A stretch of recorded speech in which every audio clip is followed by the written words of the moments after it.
Project schedules put your juggling skills to the test. When you build a schedule, you try to complete the project scope by its deadline with the resources management gives you, without blowing the project budget. To add to the challenge, the schedule keeps changing as work progresses, so your schedule has to be flexible too. Hi, I'm Bonnie Biafor. As a project manager, consultant, and trainer, I've been helping people schedule and manage projects for years. In this course, I'll guide you through project scheduling, from developing a schedule management plan to building your schedule and then fine-tuning it to satisfy the project objectives. We will also explore how to find scheduling problems, shorten timeframes, reduce cost, and more. And I'll point out scheduling best practices all along the way.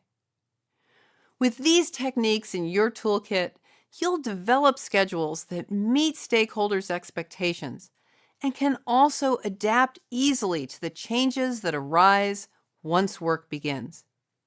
Are you ready to dive into scheduling projects? If so, let's get started.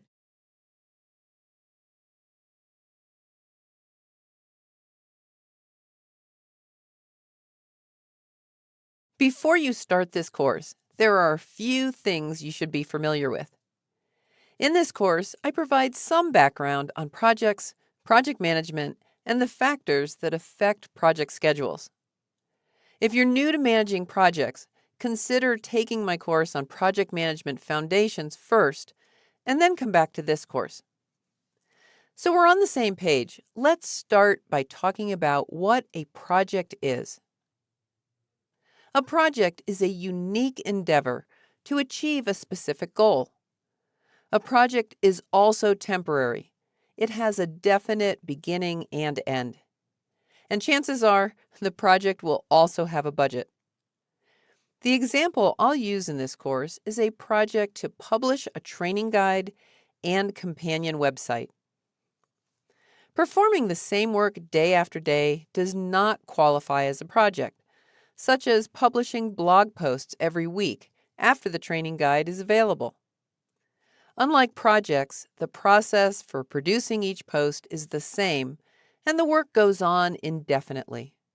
And there might not be a specific budget. It's helpful to understand the terminology that project managers use. For example, things like scope, stakeholders, and the critical path. Several factors contribute to making a project successful: scope, time, cost, resources, and quality. You should know what these factors are and how they contribute to a project's success. That's because the choices you make as you build and manage your project schedule depend on the priority of these factors. There are many different project management and scheduling tools available. For that reason, I'll focus on scheduling concepts and techniques in this course, without referencing a specific scheduling tool. If you're ready, let's get into managing project schedules. In this course, I use a sample project to demonstrate how to develop and manage a schedule. The sample project's goal is to publish a training guide and companion website for the company's product. The executive team wants the guide and website out in July, 1 month after the software is released. The project starts in March when the product design is complete. The project uses internal resources, so the budget isn't a factor. The project work is organized around the deliverables, such as the published training guide and launched website. As is usually the case, the project presents some challenges during planning and after work gets underway.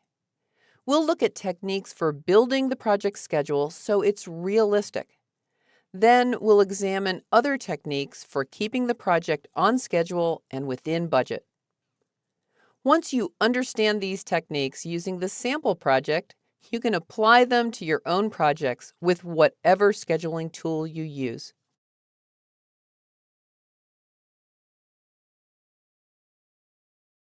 If you have access to the exercise files for this course, you can download them now. The exercise files are in the Exercise Files folder, which I've placed on the desktop. You can store it wherever you like. The files reside in subfolders named according to the chapters. Some of the exercise files are sample project management documents, such as a schedule management plan and resource plan. In addition to studying them as you watch movies, you can use them as templates for creating documents for your own projects. Other files represent data for the project showcased in this course, such as an activity list and estimating worksheets. You can use these files to practice the techniques presented in this course. Because there are so many different project management and scheduling tools, I have not provided a project schedule built with a specific tool. However, the exercise files include an activity list that you can use in your scheduling tool. Feel free to use all of these files to experiment with scheduling techniques. If you don't have access to the exercise files, that's okay. You can use files from one of your own projects. I encourage you to still follow along as we go through the course. Now, let's get started.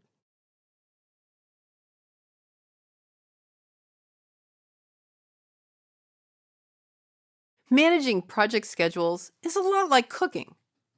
You gather ingredients as you figure out what the project is all about. Toss them into a pot to build the schedule. Adjust the seasonings to get workloads, dates, and costs just right.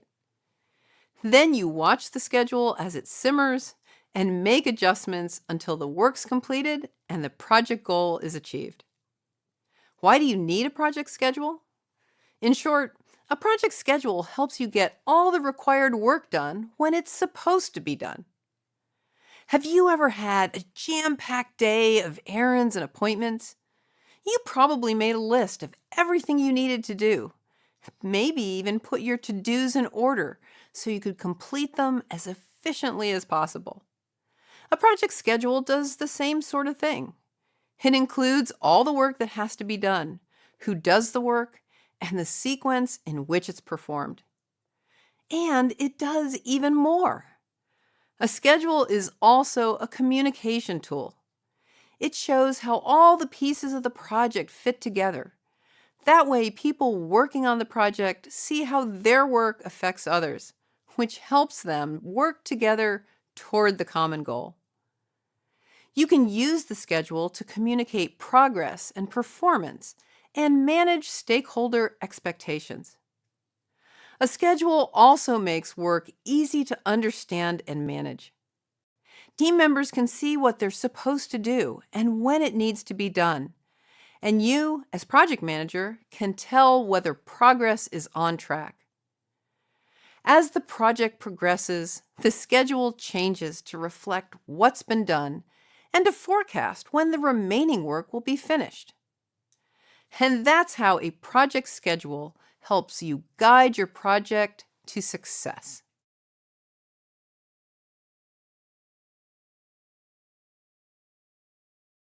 Managing a project schedule isn't a once and done deal. It's something you work on throughout most of the project.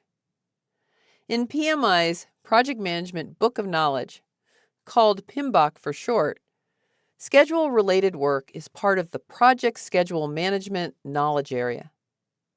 That's in the PMBOK 6th edition. In the 5th edition, it was called Time Management. Let's walk through the life cycle of a project management schedule. First, you plan how you're going to schedule the project. For example, what scheduling tool will you use? Are you going to measure progress in hours, days, or weeks? Depending on your project, this plan can be formal and detailed, informal and high level, or somewhere in between. Next, you define project activities, also called tasks. Activities represent the work that has to be done to deliver the project's results. This activity definition starts when you define your project scope. Part of the scope is a work breakdown structure, or WBS. The lowest levels in the WBS are work packages that produce project deliverables. You break down each work package into activities that spell out what has to be done to produce the corresponding deliverable. We'll explore building a WBS in detail later in the course. Defining activities makes it easy to estimate, schedule, and manage work. Once you identify activities, it's time to put them into sequence. The sequence is based on the relationships or dependencies between activities. For example, activity A has to finish before activity B can start. When you've defined all the relationships between activities, you have a logical sequence of the order in which project work should occur. Next, you have to estimate the resources you need to perform each activity. You identify the types of resources needed, including people, equipment, and materials, and estimate the quantities for each. These resource estimates help you figure out how long activities will take and how much they'll cost. You can develop a schedule using several techniques: critical path method, critical chain method, Scrum, Kanban, and so on. Whichever technique you choose, the end result is a schedule that reflects when activities should occur. It usually takes several iterations to develop a realistic schedule. Eventually, you'll produce the baseline schedule for your project. That is, the approved schedule that represents your target for delivery. Throughout planning, you learn more about the project, like the resources you can get or deadlines that the initial schedule doesn't meet. That's why you fine-tune the schedule again and again. Be sure to update your risk management plan as you build, fine-tune, and manage your schedule. Schedule changes, like shortening a schedule to meet deadlines and bringing in additional and unfamiliar resources, can introduce risk. Once work begins on your project, you monitor progress to see what's happening in your project and compare that to your baseline schedule. If things aren't proceeding as they should, you take corrective action to bring the schedule back on track.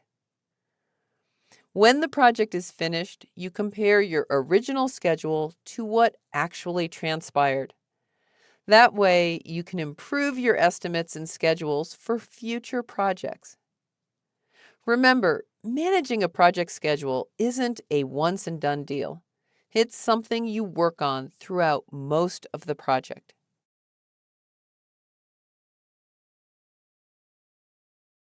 You might think planning how you schedule a project is excessive. A schedule management plan simply means that you document the scheduling choices you make for your project. A schedule management plan can be formal or informal, depending on the needs of your project. The first choice in a scheduling plan is the method to use, such as critical path method or critical chain. In the Agile world, you might choose Scrum or Kanban. In fact, your organization may already have one or more approved methods you can choose from. The example in this course is best suited to the critical path method, so we'll use that approach. Once you choose the scheduling method, you can choose the scheduling tool that supports your selected method, such as Primavera, Microsoft Project, and so on. Additional choices you document in your scheduling plan are how accurate you want to be and how you'll measure progress. Do you want your estimates to be plus or minus 50%, 25%, or even 10%? Depending on project size, are you going to measure work effort in hours, days, or weeks? In our example, the work is well known, so we're going to estimate plus or minus 10% and measure tasks mostly in days. The scheduling plan is also where you describe your update procedures. What data are you going to get from the team? How will you update your schedule? And how often do you update? In our example, at the end of each week, people will report when they start their assignments, how many days they've worked so far, and how many days they think are left. Then we'll use that data to update assignments in the scheduling tool we use. You might also specify the variance from the baseline that triggers corrective action. In our example, action will be taken when a task is going to finish a week later than it's supposed to. With larger projects, you might document processes in more detail and specify the performance measures you'll use in reporting. It's also helpful to document schedule processes step by step so everyone performs the steps consistently. That's a brief look at what goes into a schedule management plan. The schedule management plan for the example project is in the exercise folders. For practice, develop a schedule management plan for one of your own projects.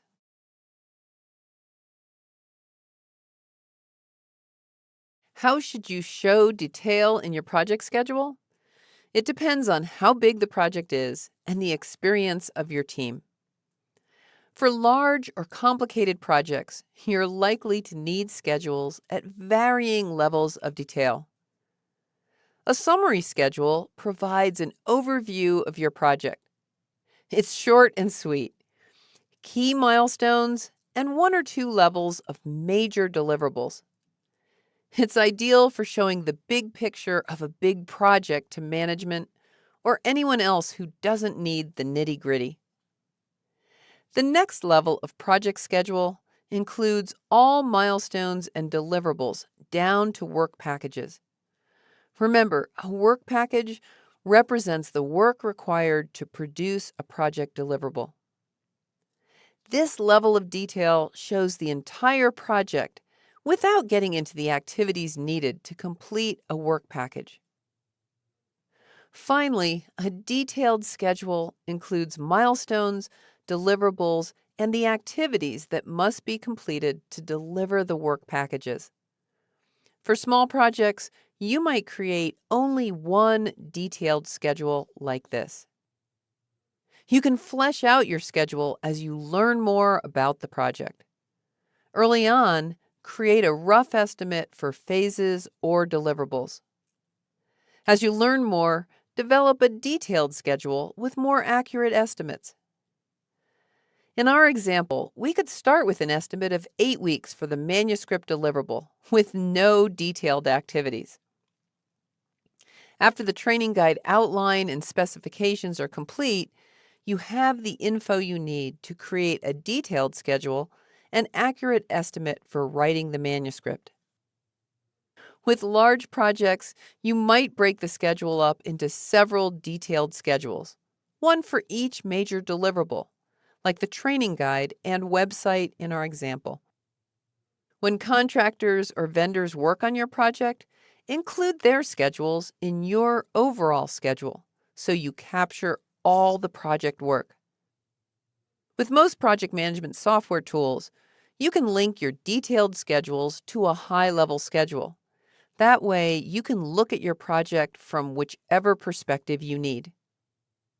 The schedules you create depend on the information you need to control the project and communicate with stakeholders and team members.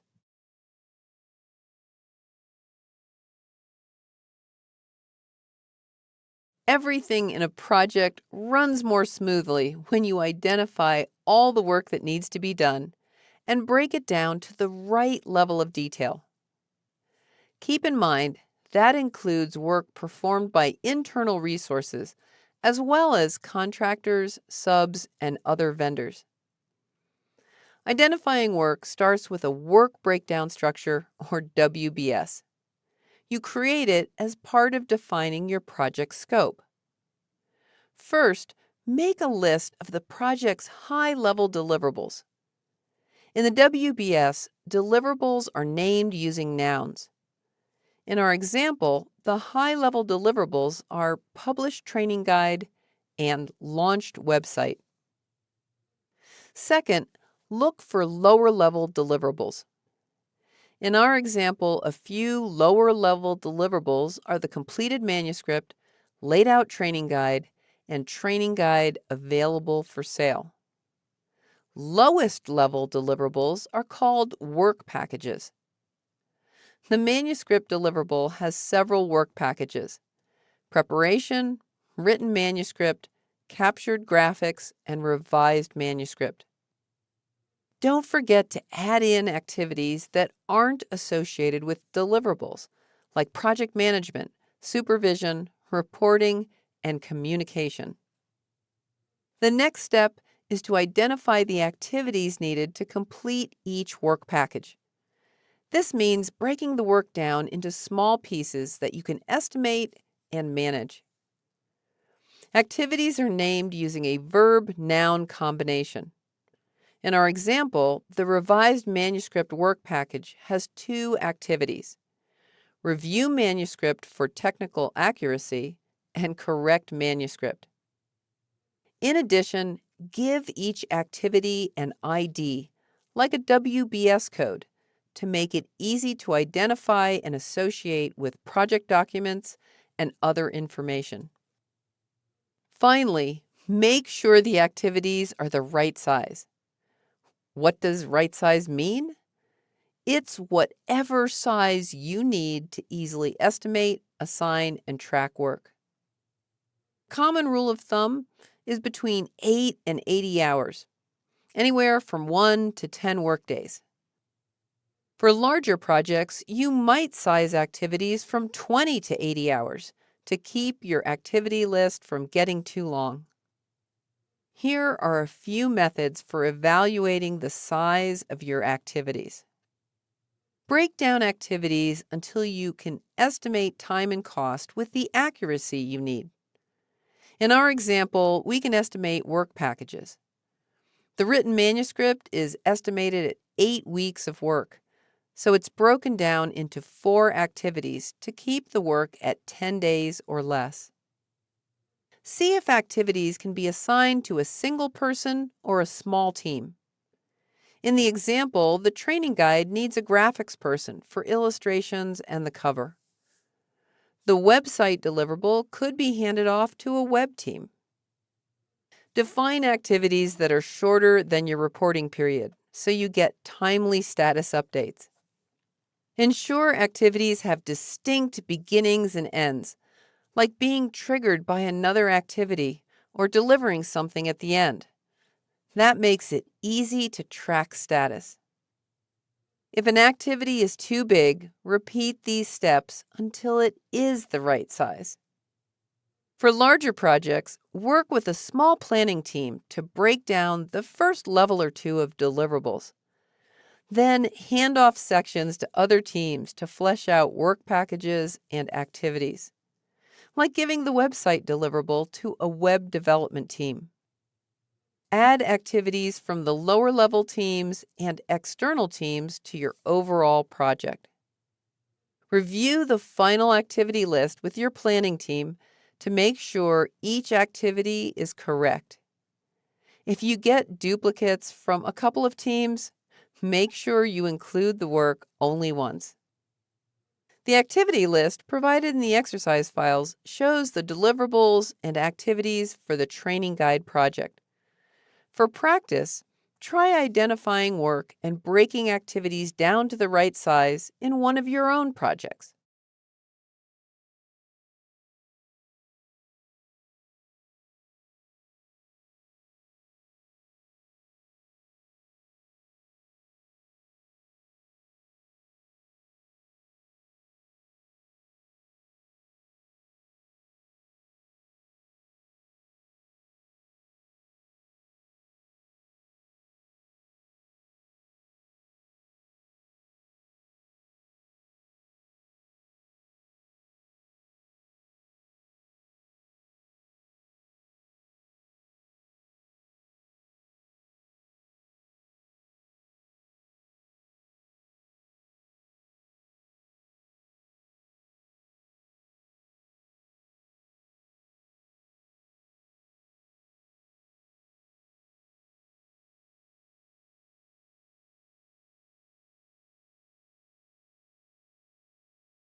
Milestones are markers you add to your schedule to measure progress and flag events. They don't include effort, so they don't affect project duration or labor hours. Stick milestones at the beginning and end of your project. The beginning milestone shows when the project starts. If the start gets pushed out, you simply move the starting milestone. All of the project scope has to finish before the end milestone. It shows whether the project will be on time, late, or ahead of schedule. Add milestones at the beginning of phases. That way, if earlier activities are delayed, the phase's starting milestone can push the next phase to start on a later date. Add another milestone to the end of the phase. In the example, the website has 3 phases. Add milestones at the beginning and end of the plan, design, and construct phases. Add milestones to represent completion of deliverables. These milestones should have clear completion criteria, so you can tell that they are truly complete. Name these milestones with the deliverable name and its status. In the example, you might add milestones at the end of the major deliverables, like manuscript complete, layout complete, and guide available for sale. Then you can add additional deliverable milestones for interim deliverables, like preparation complete, manuscript written, graphics captured, and manuscript revised. A milestone can also flag a significant decision, such as whether to continue the project. If a decision is delayed, for instance, while you wait for the next management meeting, you can reschedule the milestone and the rest of the activities move out in the calendar. Handoffs to other teams is another use for milestones. By watching these milestones, you can see when the next team can expect to start work. Finally, milestones can flag important events, like delivery from the printer. A milestone chart is a simple way to show progress to your stakeholders. They can see at a glance where the project stands. The great thing about milestones is that they don't take any time, so you can add as many as you need without affecting the amount of work or the project duration. If your project schedule has long stretches between milestones, add more to highlight progress in each reporting period.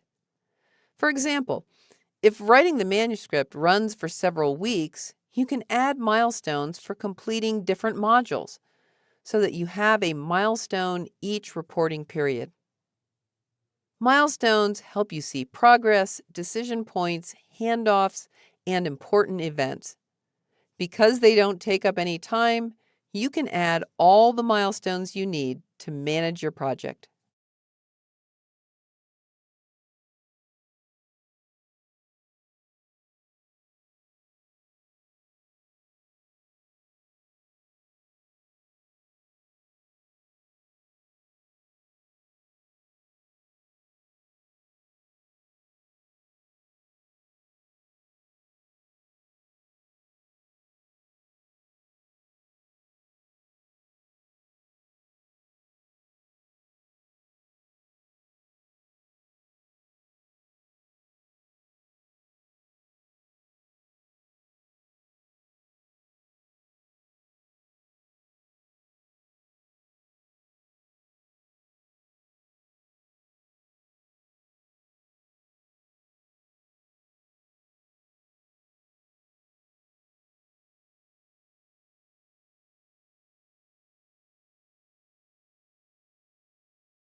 There are 3 main ways to organize the activities in your project: by deliverable, phase, or group. You can choose one approach or a combination based on how you're going to plan and manage your project. When you identify deliverables and work packages in a work breakdown structure, it's easy to organize the activities that produce each deliverable. If your project has distinct phases, such as design, development, and production, you might want to organize work by phase. Organizing work by phase makes sense if you have go, no-go decisions at the ends of phases. For example, you might group the activities for a feasibility study. If the project isn't feasible, you stop at the end of that phase. When you organize by phase, you can organize activities within each phase by deliverable or group. When different groups perform distinct portions of the project, you can also organize work by the groups, departments, or teams that do the work. If you organize by group, you can ask team leads to identify activities so you can focus on how each team's work contributes to the overall project. In our example, the website deliverable can be handled by the web group, so this part of the project is organized by deliverable and group. This method is ideal when different teams take on each part of the project, with well-defined handoffs from team to team. It also helps when you farm out portions of your project to different vendors and contractors. The end result looks like an organization chart, except that the hierarchy shows project activities instead of who manages whom. Regardless how you organize your project, the underlying activities stay the same. There isn't one right way to organize work. Pick the approach that you feel will help you manage the project and make it a success. For practice, try out each method on one of your own projects.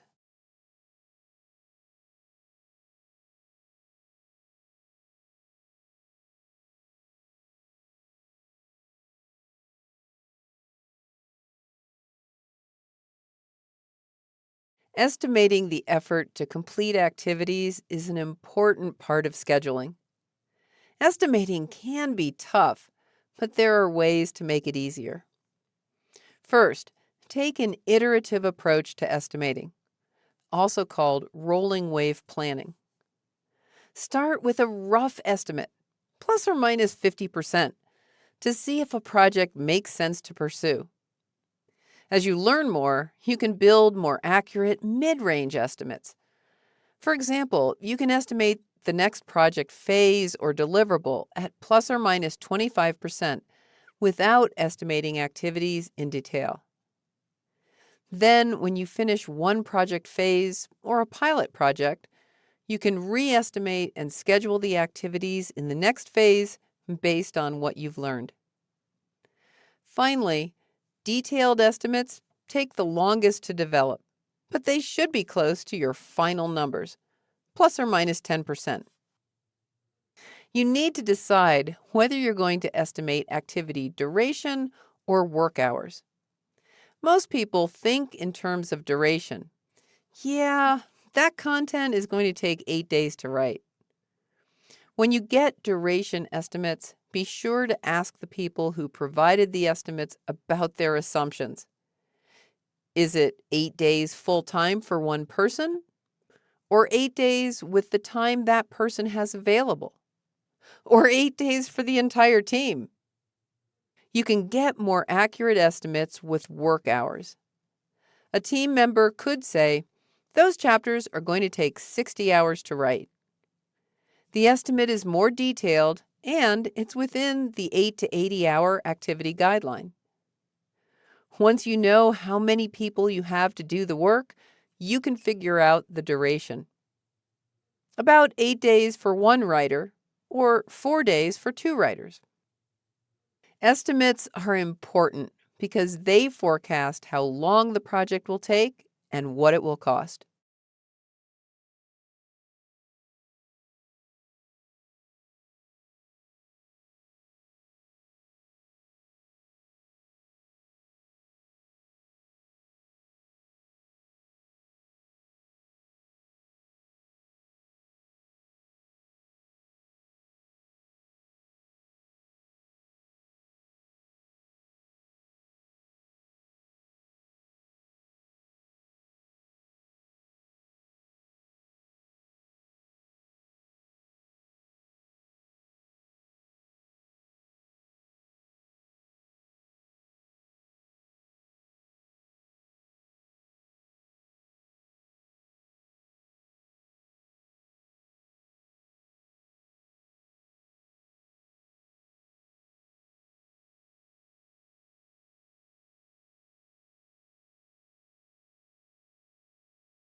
There are many methods for estimating duration and work.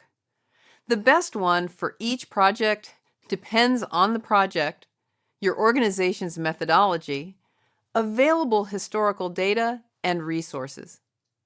If you have information about a similar project in the past or team members' performance on other projects, incorporate that data. Estimating based on previous actual results is a great way to get an accurate estimate. Another method is to ask people who understand the work to estimate it. For example, give team members the big picture of the project and describe the activities. Have them estimate how long it would take them to complete the work. Another option is to ask experts, like senior employees or external consultants. There are two sensible actions to take when you get estimates from others. One, you can trust that the estimates are good. Or two, if you have your doubts, get a second opinion. Expanding on the concept of second opinions is an estimating technique called the Delphi method. It's based on the idea that more heads are better than one. You can ask several experts to estimate independently. You share the results with the group and ask them to re-estimate. Repeat this step of sharing and re-estimating a couple more times, and then use the average of the last round as your final estimated value. Sometimes people share the reasoning the experts give for their estimates. Others simply share the estimate values. Interestingly, the Delphi method seems to produce good estimates either way, so use the approach you prefer. Let's walk through an example of the Delphi method. In the first round, one estimator comes in on the high end with 10 days. Another estimator is on the low end with 4 days. And the third estimator estimates 7 days. In the second round, the high estimate comes down to 9 days. The other two increase their estimates. Maybe they thought of some work they forgot. The third round high and low estimates continue to move toward the middle, while estimator 3 sticks with her second round number. The estimates in the fourth round seem to stabilize, so we'll use the average of this round as the estimate. Add the 3 estimates together and divide by 3 to get 7.7 days. We'll round up to 8 days. Another approach is PERT, which stands for Program, Evaluation, and Review Technique. You ask people to produce optimistic, pessimistic, and most likely estimates. For example, the optimistic estimate for a task is 4 days. The pessimistic estimate is 10 days. The most likely estimate is 6 days. The weighted average of these estimates comes out to be 6.33 days. The PERT method uses these estimates to run multiple simulations of the project to determine possible outcomes. With statistical analysis, you can determine the probability of the project finishing within a specific time frame. PERT is a good choice when a project is unfamiliar or carries a lot of uncertainty. It makes people think about risks, and it emphasizes the uncertain nature of estimates. These are just a few ways to estimate activities. There may be other methods specific to your industry. Ask your colleagues for approaches they recommend.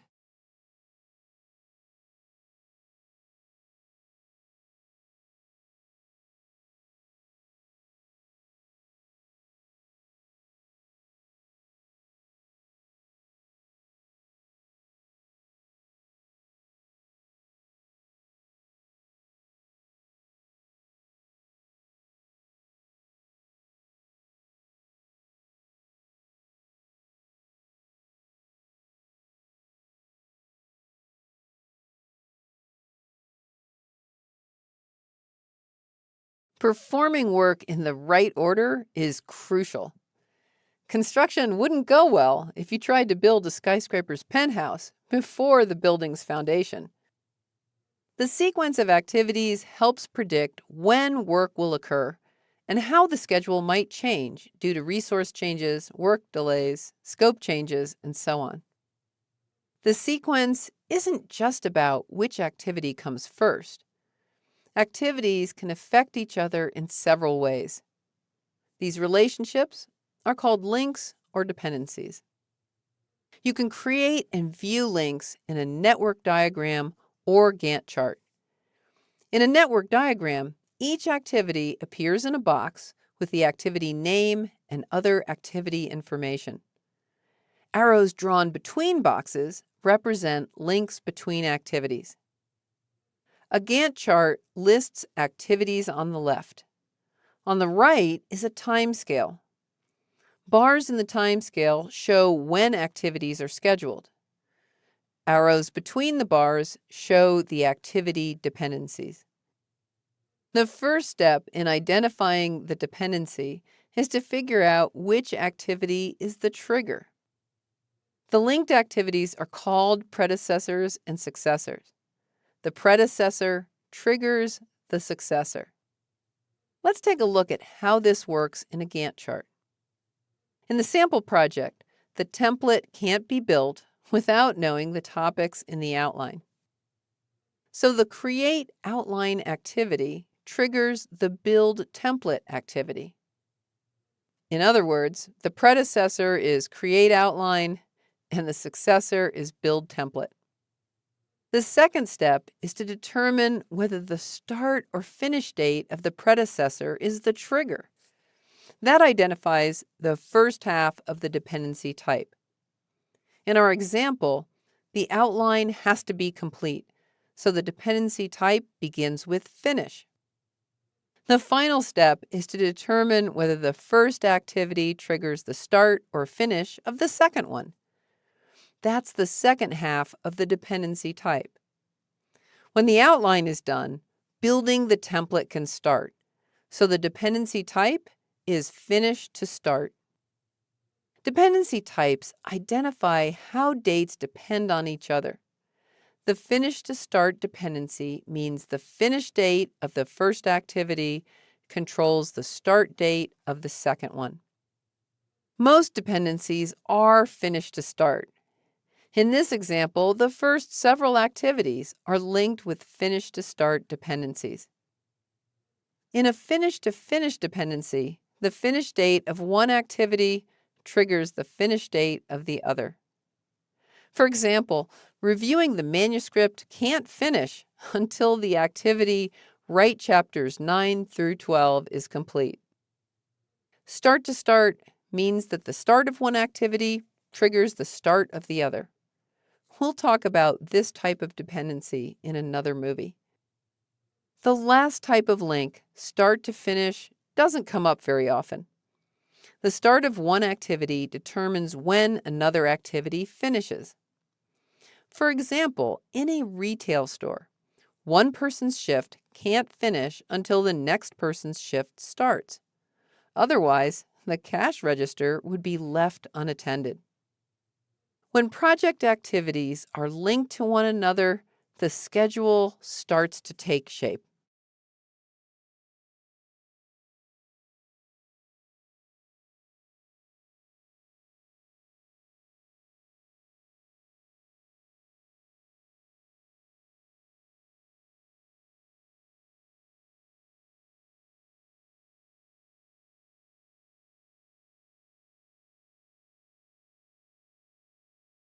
Sometimes there's a lag between activities. That means the successor doesn't start immediately after the predecessor finishes. For example, reviewing the manuscript can't finish until writing the manuscript is complete. What's more, the review finishes a few days after the manuscript is done, because the reviewers need time to look over the last few chapters. One way to model a delay like this is to add the lag to the dependency between the tasks. Most scheduling tools can do this. In this example, suppose the reviewers need 5 days to complete their review after they receive the last few chapters. Add a 5-day lag to the link, and the review activity is scheduled to finish 5 days after the manuscript is done. Lag can also represent delays that don't involve work, like the time concrete needs to cure. You could add a lag between pouring a foundation and framing the first floor to represent that curing time. Be sure to add a note to your schedule explaining the reason for any lag you add. You can't record progress on lag the way you can with an activity. When there is effort involved, here's how to reflect lag so you can record and monitor progress. Say you have to wait 10 days to get your printed training guides from the printer.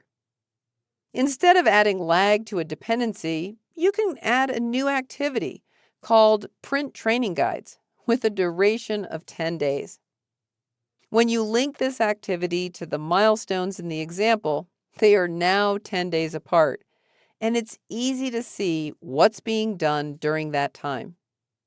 If the printer emails progress updates, you can update the activity with that information. Don't use lag to represent buffers between activities. For instance, to provide time in case risk events occur. If you use lag in this way, you'll have to manually adjust the lag to reflect changes. Some scheduling tools let you create negative lag, also called lead, between activities. Instead of delaying the successor, negative lag overlaps the two activities. Negative lag is a big no-no in scheduling because it schedules the successor's start based on the predecessor's forecast finish date. And sadly, there's no way to know for certain when the predecessor is going to finish. Here's a simple example of the problem negative lag can cause. Suppose you have a 2-week writing activity and a 2-week reviewing activity. You use lag of -8 to overlap them by 8 days. If the review goes faster than the writing, the review would finish before the writing, which doesn't make sense. What would happen in the real world is that the reviewers would have to stop and wait until there was more to review. Lag does have a place in scheduling, but you won't need it too often.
Start-to-start dependencies mean that the start of one activity controls when the other activity begins. A common schedule logic mistake is linking activities with a start-to-start dependency when they should use finish to finish. Here's how start-to-start links can cause trouble. Let's use the writing manuscript and reviewing manuscript example. Each activity is 10 days long. Let's link them using start to start and a 2-day lag. The reviewers start 2 days after the writers start, once they get some pages to review. What if writing takes longer than it's supposed to? Let's say 15 days. The reviewing task is still scheduled to finish at the 12-day mark, 2 days lag and 10 days duration. Now, that's before the writing is complete.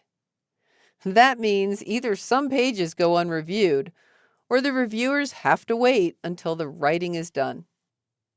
When you think about it, the correct logic in this example is finish to finish. The writing has to finish before the reviewing can finish. With a finish to finish dependency, if the writing finish date is delayed, so is the finish date for reviewing. Start-to-start dependencies do have their place when activities must start at the same time. For example, concrete has to be leveled soon after it's poured and before it begins to harden. That's why a pour concrete activity links start to start with level concrete. To prevent problems with links, be sure to identify whether the predecessor's start or finish controls the successor.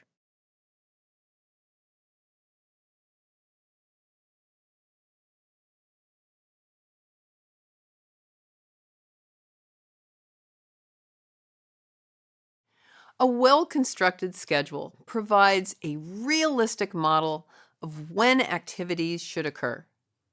A good schedule is also flexible, so it can adapt easily to changes that arise during project execution. The schedule logic you create by defining the sequence of activities is a crucial component in a well-built schedule. Let's review best practices for sequencing activities. First, use finish-to-start dependencies between most activities. Second, avoid start-to-start links unless they are truly needed. In most cases, finish-to-finish links work well without the side effects that can arise with start-to-start. Start-to-finish links are rare and confusing. Avoid them unless they are really necessary. Third, apply lag to dependencies only to reflect passage of time. Do not use lag if a delay is due to work that must be performed. Fourth, avoid negative lag, or lead, because it implies that you know when the predecessor activity will finish. Instead, try using shorter tasks with finish-to-start links. Fifth, every activity, except for the first and last, should have at least one predecessor and one successor. That way, both the activities start and finish tie into the overall schedule. So delays that arise can propagate through the schedule. To help you follow this best practice, many project management tools offer a feature to search for activities without predecessors and successors. Activities that represent inputs or outputs to the schedule, such as delivery of a product from an external organization, might not have predecessors or successors. For these outliers, be sure to document why the dependencies are missing. Sixth, don't link summary tasks. A summary task is a summary of the activities that belong to it, so summary links aren't needed if you've linked activities correctly. In addition, summary task links make schedule logic hard to follow. Seventh, eliminate redundant links, and circular links. Redundant links are links that perform the same duty as another link in the schedule. These redundant dependencies make schedule logic hard to follow and can lead to errors. For example, the link between task A and task C is redundant because task A is linked to task B, which is linked to task C, which already defines a link between A and C. A circular link is a link from one activity to another, which then links back to the first activity, which is logically impossible. For example, task B can't start until after task A is done. That makes the finish to start link from task B to task A impossible. Eighth, avoid applying date constraints to activities unless absolutely necessary. Constraints limit the schedule's flexibility and can introduce excessive slack, also called float, into the schedule. Must start on and must finish on are inflexible constraints, also known as hard constraints. The only time you should use these is when they are the only way to model when an activity will occur. For example, a public training class that is scheduled for specific days. Semi-flexible constraints, like start no later than or finish no earlier than, don't limit the schedule as much, but still should be applied with care. After you sequence activities, review your schedule using these guidelines and correct the schedule logic if necessary.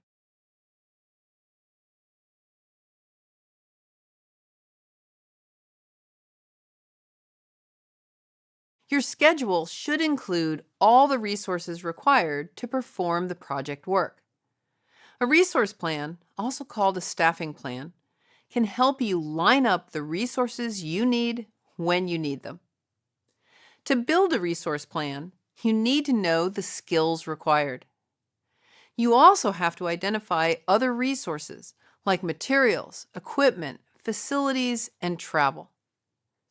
You also need your high-level estimated schedule for when major portions of the project occur. A spreadsheet is an effective way to build a resource plan. Start by listing the skills and other resources needed in the cells in the first column. Next, use the rest of the columns for time periods, like weeks or months, depending on the overall project length. Finally, using high-level estimated durations for major sections of the project, fill in the cells at the intersection of a time period and a skill or resource with the quantity you need during that time. Labor is usually tracked in hours or full-time equivalents, FTEs. A full-time equivalent represents one person working full-time. Another way to build a resource plan is with a scheduling program. With this approach, you set up generic resources for the skills and other resources you identified. In our example, the skill-based resources includes a writer, reviewer, copy editor, graphic designer, web developer, and so on. You would assign these skill-based resources to the activities in your schedule. Next, assign resources like materials, equipment, facilities, travel, and subcontractors. You can look at the schedule or run a report to see how many resources you need during each time period. Here's an example of this type of report. You can use a resource plan to determine how many resources you need to find. You can also use it to determine where to get your resources and when you need to start the procurement process. First, review the plan to look for potential resource shortages. In the example, if the initial plan shows that you need 2 writers and you now expect to get only 1, you can adjust activity duration to reflect the new quantity. Next, Review the skills and timing in the plan to determine whether you can use resources in your organization or have to go outside the company. Third, work back from when resources work on the project to figure out when you need to start the procurement process. A resource plan is a work in progress. As you get commitments for resources, you can update the plan with quantities and timing. A resource plan provides a high-level view of a project's resource requirements and gives you the information you need to develop a realistic project schedule.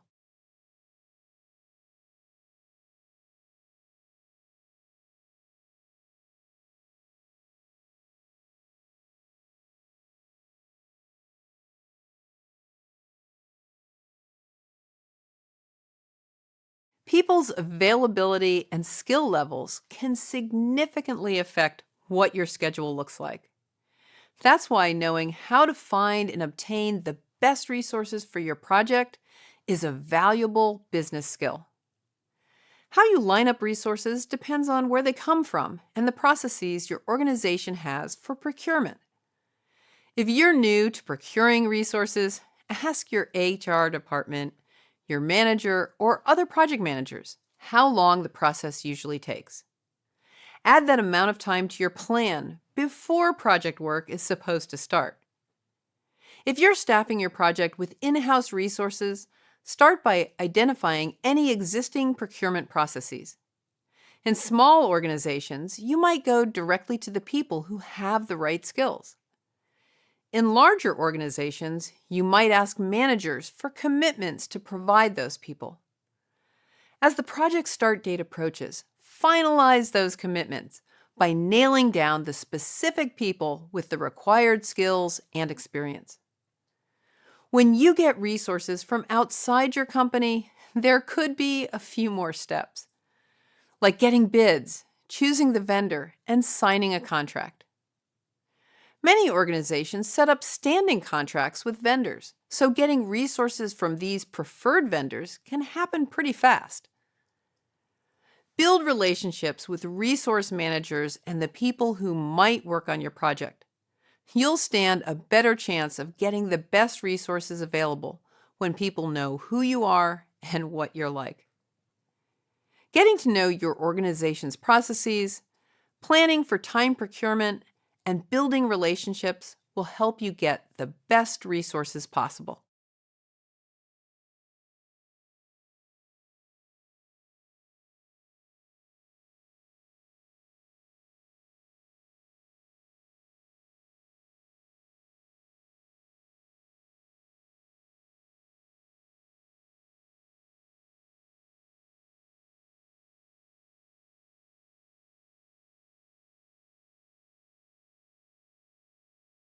After you identify the resources you need, it's time to set them up in your schedule. How you define resources depends on the scheduling program you use. Labor resources are work resources. That is, you track them by the time they devote to your project. You specify work resources availability, such as full-time or half-time. Resource calendars are great for defining when work resources are available. To calculate project costs, you also specify work resources cost per hour or other time unit. You might include an overtime rate too. What about equipment and facilities you assign by time? Maybe a crane costs $500 per day, or extra office space you'll need for the duration of the project costs $5,000 per month. Go ahead and set these up as work resources too. That way, you can create calendars to specify when they're available and also calculate cost by how long you need them. Material resources are tracked by quantity, not time. For example, computers that you purchase for a project, or manufacturing equipment that gets turned over to operations when the project is complete. You specify how many you need and the cost per unit. In construction, for example, you would include materials and their measurement units, like cubic yards of concrete, linear feet of molding, or sheets of drywall. Projects often use other types of non-work resources that contribute to the project cost and might affect the schedule, such as building permits, travel, and fixed-price subcontracts. For these resources, you simply specify the resource cost. If you need to specify quantity, set it to 1. Depending on the scheduling program you use, you might set these resources up as material, cost-related resources, or another type. After you specify the availability, quantities, and cost for all required resources, you're ready to assign them to activities.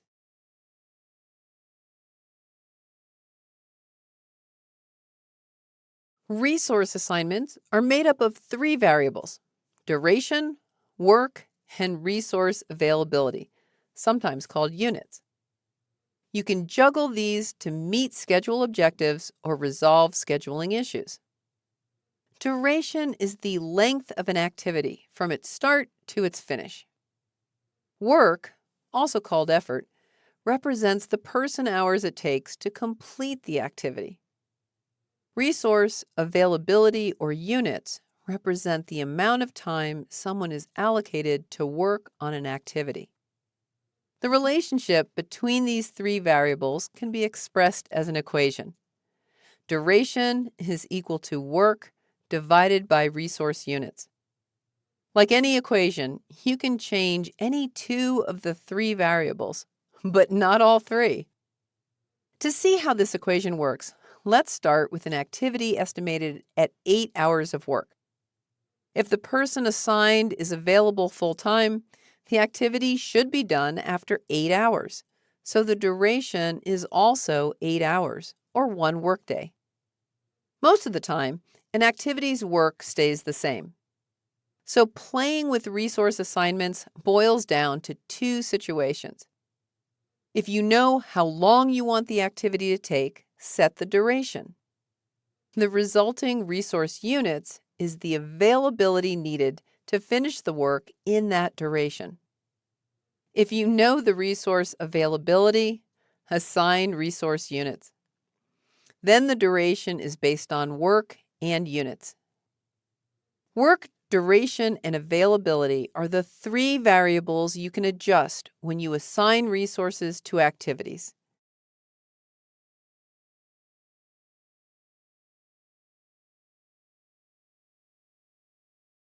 Many scheduling tools let you choose whether to keep duration, work, or resource units fixed when you modify resource assignments. If you estimate work for your project activities, it makes sense to keep work fixed. With this approach, you add resources and their availability to the project. When you enter the work and assign resources to each activity, your scheduling tool calculates duration. If you change the resource units on an assignment later, such as adding another resource, the tool recalculates duration while keeping the work the same.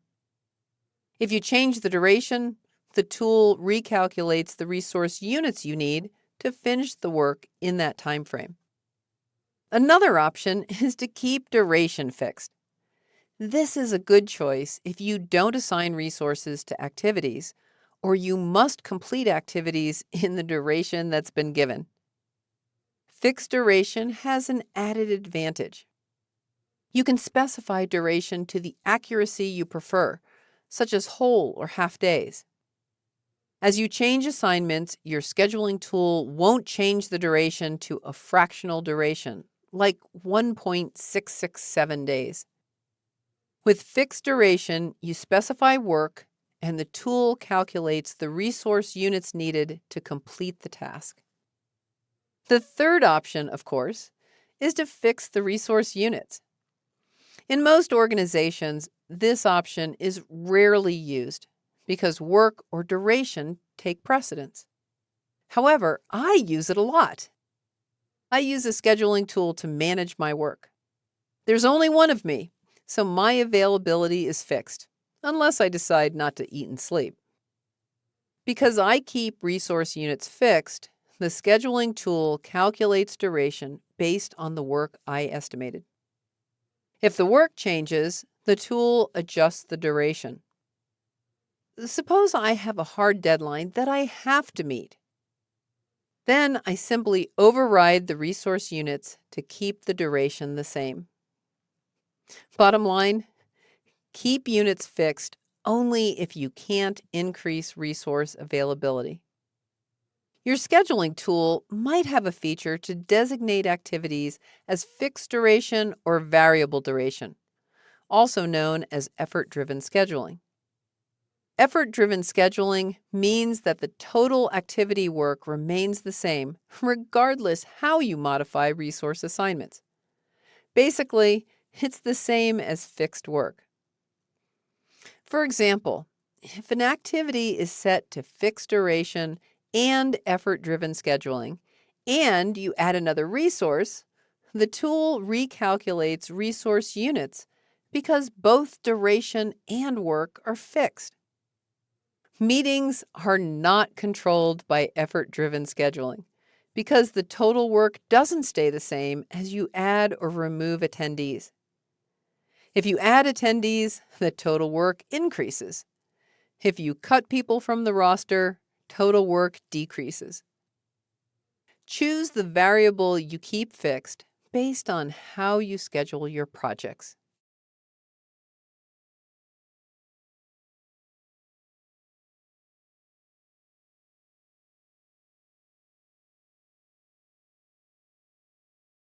Resource assignments are a big part of the project scheduling puzzle because the resources you get and when they're available can affect how long activities take and when they occur. For many projects, the people on your project team aren't identified until planning is well underway. That means you have to build your initial schedule based on guesses, like how many resources are available and how experienced they are. If your team isn't in place yet, you can use generic resources to represent the roles or skills required. In our example, I have a list of the skills needed to complete the training guide. You assign resources only to activities that belong to work packages, the lowest level activities in your schedule. That's where the work is. Summary activities roll up what's going on in the activities that belong to them, so they already represent work performed by resources. For that reason, you should not assign resources to summary activities. Milestones don't have duration, so it doesn't make sense to assign resources to them either. When you estimate work, assign the number of resources you expect to get. Your scheduling tool can then calculate activity duration.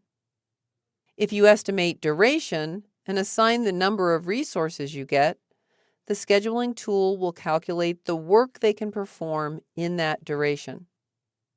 Let's say you're counting on 2 writers for the training guide. The example has duration estimates in place. Say the writing task is 2 weeks long and you assign 2 writers to work full-time. Each writer works 40 hours a week for a total of 80 hours a week. For the 2-week duration, they work a grand total of 160 hours. Don't forget to assign all the other types of resources you need, such as materials, equipment, and ancillary costs like travel. Here are some activities with other types of resources assigned. For example, a few of the publication activities have publication costs assigned as resources in addition to work resources. The project assistant works 8 hours on the register copyright activity, which means $800 labor cost. With a $55 fee for the copyright registration, the total activity cost is $855. It's important to assign all the resources needed for your project so you can determine its schedule and total cost.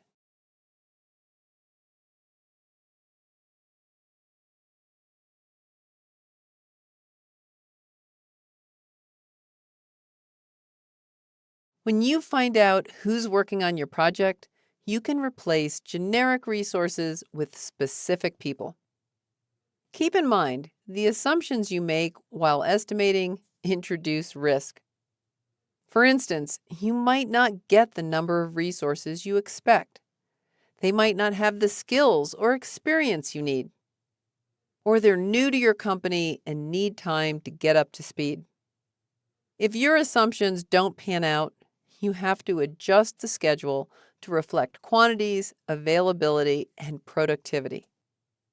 Before you replace generic resources with specific people, you need 3 pieces of information. First, ask resource managers about people's level of experience or productivity. Second, find out when they're available to your project. Third, find out how much of their time you're getting. For example, are they working full-time on the project or some other amount? With that information, you know how many people you're getting, their experience, and availability to your project. Now you can create or adjust resource assignments to reflect reality. Let's say 2 experienced writers have been assigned to your project, but one of them isn't available until May 1st. In this case, on the first writing activity, replace the generic resources with only one writer, Jane Salvez. When you replace the 2 generic writers with Jane, duration on the activity doubles from 2 weeks to 4 weeks. The work is still 160 hours. When you assign Jane and Donald to the other writing activities, the durations stay the same because you have 2 writers as you expected. What if one of the writers is less productive than you planned for? In this situation, increase the work hours for the activity because it'll take more time for that person to get the work done. Suppose Jane is new to the company and she'll need some time to get up to speed.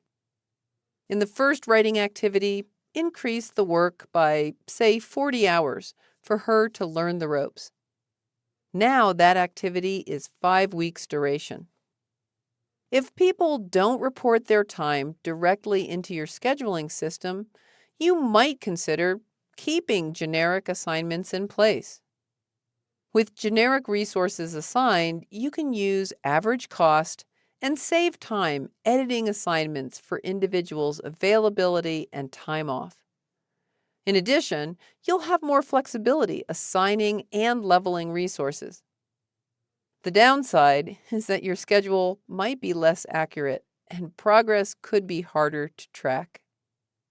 By assigning specific people to activities, you can accurately schedule and track assignments and allocation.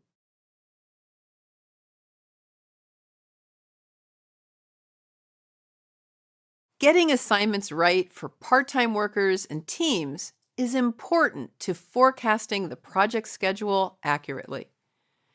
When you assign a part-time worker, the first step is specifying the person's availability to the project. Suppose you expected a full-time editor for 2 weeks, but the editor works half-time on the project. When you assign the editor, you can adjust the assignment to reflect the half-time schedule. You might also specify when the part-timer works. When an activity requires interaction with others, you have to schedule the work for a day and time that the person is available. Think about the editor who works half-time. If you schedule a status meeting with the editor, you have to schedule it during the editor's work hours. An alternative approach is to ask a part-time worker if they can work when the activity is scheduled. This approach is good when a meeting includes several people and most of them can already make it at the same time. Another special case in assigning resources is handling a team of workers with the same skills. Assign the team by a team name, not individuals' names. In this case, it's more important to get the required skill than an individual worker. For a team, the availability is more than full-time. For example, 200% for a 2-person team. In the sample project, the technical reviewer resource represents a team of 2. If you assign them to the review manuscript activity, which is estimated to be 240 work hours, the activity duration is 3 weeks. That's 240 work hours total divided by 80 hours of work per week for the team. Keep in mind, teams spend overhead time on communication and interaction. If you estimate work hours and switch a single person assignment to a team assignment, add 5 to 10% to your estimate to account for this overhead. Then assign the team to the activity. By assigning part-time workers and teams to reflect their availability, you can build a more accurate schedule that makes it easier to keep your project on track when work is underway.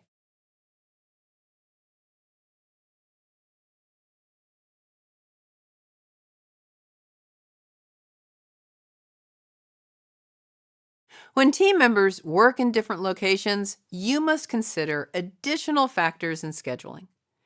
Taking the pros and cons of remote teams into account when you schedule and assign resources will help keep your project running smoothly. The first step in assigning members of remote teams should be familiar. Set up team members' work schedules to reflect their working days and times. If people work in different time zones, choose a primary time zone for the project. For example, the one where most people are located.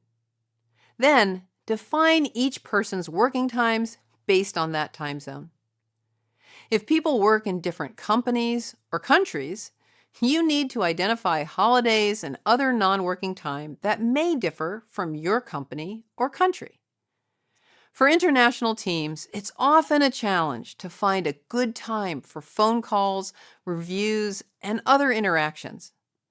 Talk to the team members involved to determine the most convenient time and schedule the activity then.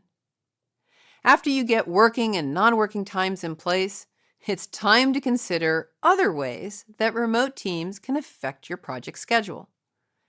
International teams can give your project what seems like a longer workday. You can assign tasks so that people in one part of the world complete work before the end of their workday and hand it off to people in another part of the world who are just starting theirs. If this kind of handoff is an option, you might break work down into one-day chunks so the work can flow from time zone to time zone. Remote teams can help provide more resources for activities. If these teams result in more people working on an activity, the work can get done more quickly. Be sure to add 5 to 10% for coordination, communication, and resolving misunderstandings. Another advantage of remote teams is that you aren't limited by distance, so you can find the best people for assignments.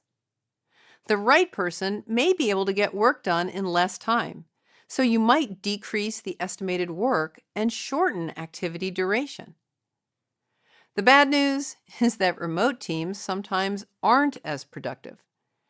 Distance can prevent team members from building good working relationships or communicating as effectively as people in the same location. Here are some steps you can take to overcome distance issues. Set up conference calls or video calls so team members can get to know one another.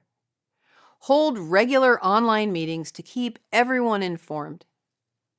Help team members communicate more effectively over the phone and through email.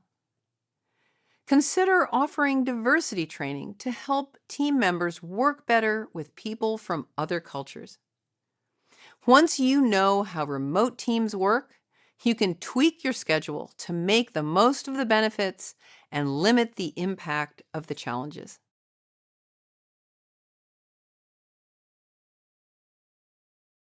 The critical path is the longest continuous sequence of activities from the project's start date to its finish. The critical path is critical because changes to dates on the critical path change the project finish date. If critical activities finish late, the whole project finishes later.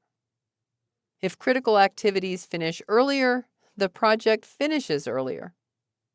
Tasks on the critical path have one thing in common: zero total float. Total float, also called total slack, is the time an activity can move in the schedule without affecting the project finish date. Zero total float means that an activity is hemmed in by its predecessors and successors, so it can't move earlier or later without affecting the project finish date. In this example, critical tasks are red and non-critical tasks are blue.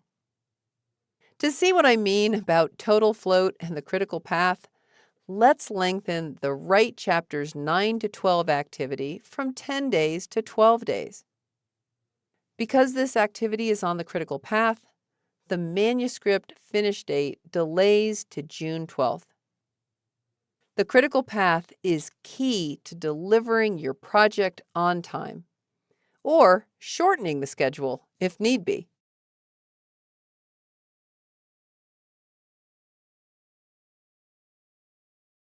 The best way to understand the critical path is to calculate activity dates and total float, so you can determine which activities are critical and why.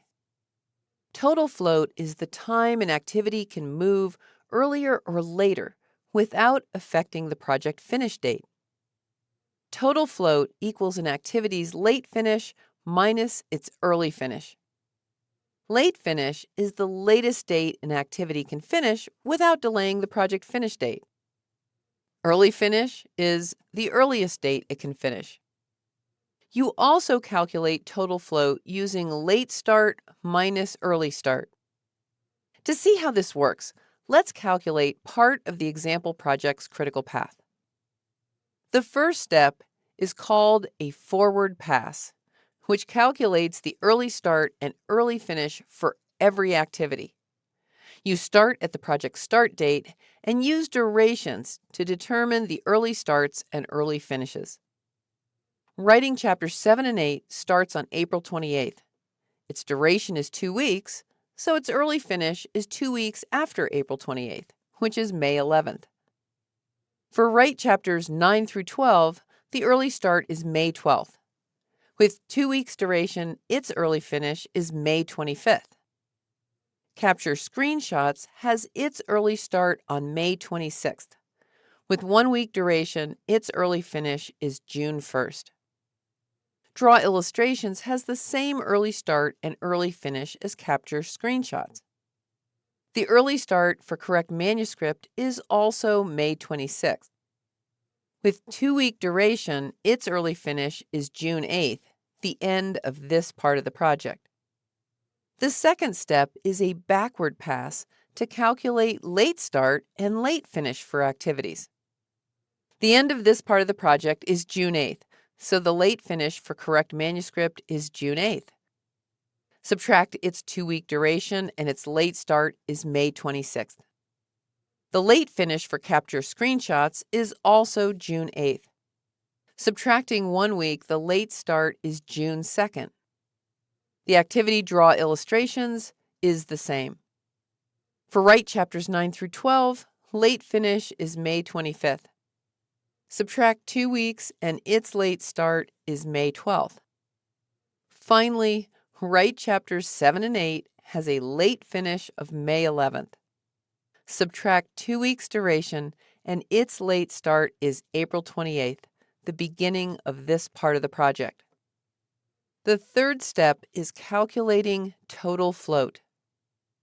The early and late start for Write Chapters 7 and 8 are both April 28th, so its total float is 0. It can't move. It's on the critical path. The same goes for Write Chapters 9 through 12. It's on the critical path too. Capture Screenshots has an early start of May 26th and late start of June 2nd. That's 5 days of total float, so the activity isn't critical and can delay 5 days. Draw Illustrations also has 5 days of total float. Correct manuscript has the same date for early start and late start, so it's also on the critical path. If an activity's total float is 0, it's on the critical path. Any delay in that activity delays the project finish date. On the other hand, if total float is greater than 0, the activity can delay by that amount without delaying the project finish. Now that you know how the critical path works, you can use it to shorten your project or adjust the schedule.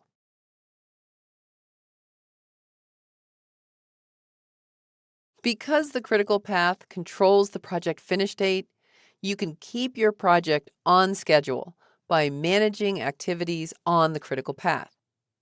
If you're trying to shorten your project schedule or keep its finish date on track, critical activities are the key. Management and teams can focus on the critical path to find ways to compress the schedule.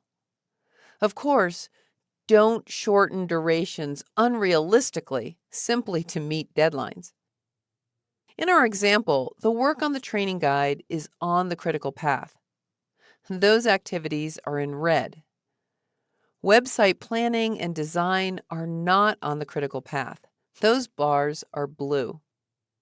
To keep this project on track, you should focus on the training guide work first.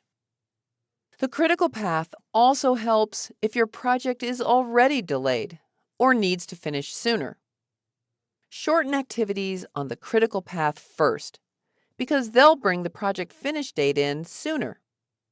Keep in mind, enough resources have to be available when you need them for this approach to work. Suppose the stakeholders want the training guide published before September 12th. Let's try to shorten the activities for the training guide. Assigning 2 proofreaders to proofread the guide would cut 1 week out of the schedule. The critical path might change when you make changes to activities in your schedule. A shortened activity could become non-critical, making other activities critical instead. For that reason, after you adjust one activity on the critical path, be sure to recalculate the path before you make any more changes. When you adjust the critical path, be sure to document the changes and rationale for making them. That way, everyone understands the decisions behind the schedule. By adjusting activities on the critical path, you can keep your project on time or bring a delayed project back on track.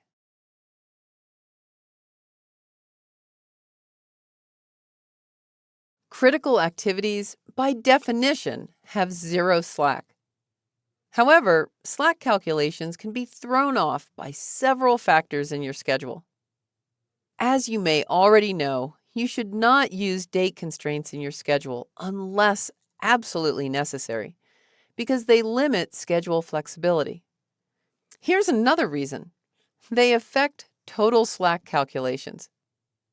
Say the project manager adds a finish no later than date constraint to the project complete milestone, because that's when the stakeholders say they want the project done.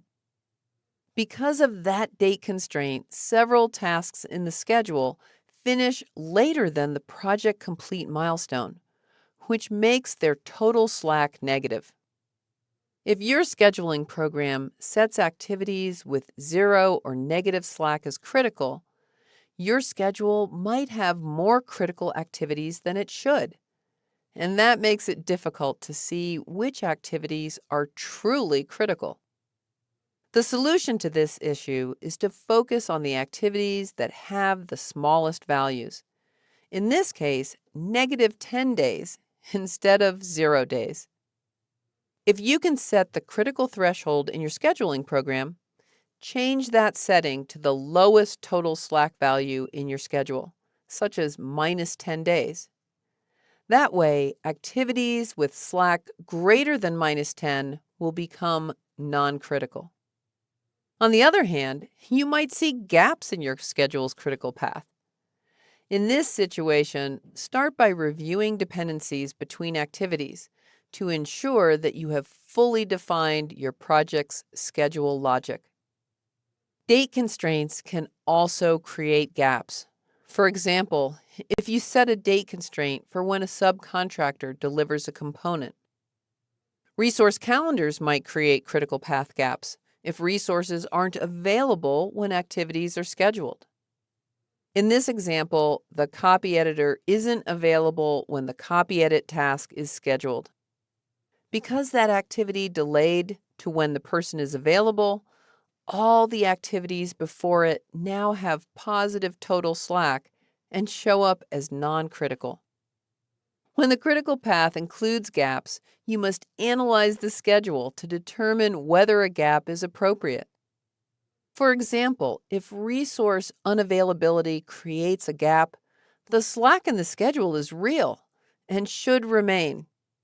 That is, unless you can find a different resource to perform the work. To determine which activities are the most critical, you look for the ones with the smallest amount of total slack. In this example, the smallest total slack is now 2 days. So any activities with slack of 2 days or less are critical. If you can adjust the threshold for critical activities in your scheduling program, adjust that setting to the smallest total slack in your schedule. That way, your critical path will be complete once more. These are techniques you can use to correct your critical path if your schedule has too many or too few critical activities.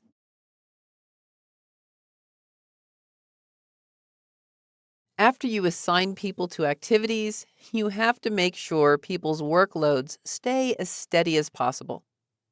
By avoiding workload peaks and valleys, people work more efficiently and productively.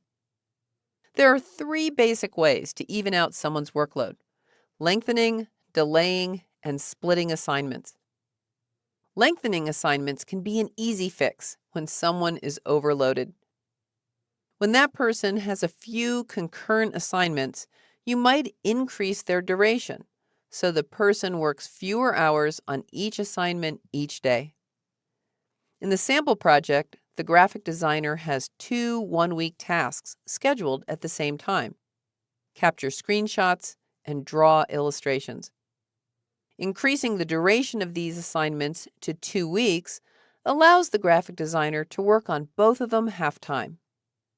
Delaying 1 or 2 of the person's assignments is another way to balance their workload. Delays work well when assignments are short. Delays also help the person stay focused and productive. That's because most people can only juggle up to 3 assignments before their productivity decreases. Let's use a delay to eliminate the graphic designer's overload. Instead of assigning the designer to work on both things at once, delay one so they occur one after the other. Splitting a longer assignment into pieces is a good solution when you need to squeeze a short but important assignment in. In the example, Jane Salvez is scheduled to write chapters for 5 weeks. Suppose she has a 2-day review scheduled in the middle of that assignment. You can add a split to the 5-week task so she can wrap up the review and then get back to writing. When you manage resource workloads, be sure to document the decisions and solutions you use so people understand why you applied them to your schedule. Lengthening, delaying, and splitting assignments all help even out people's workloads. You can use them alone or together to make your project schedule as effective and realistic as possible.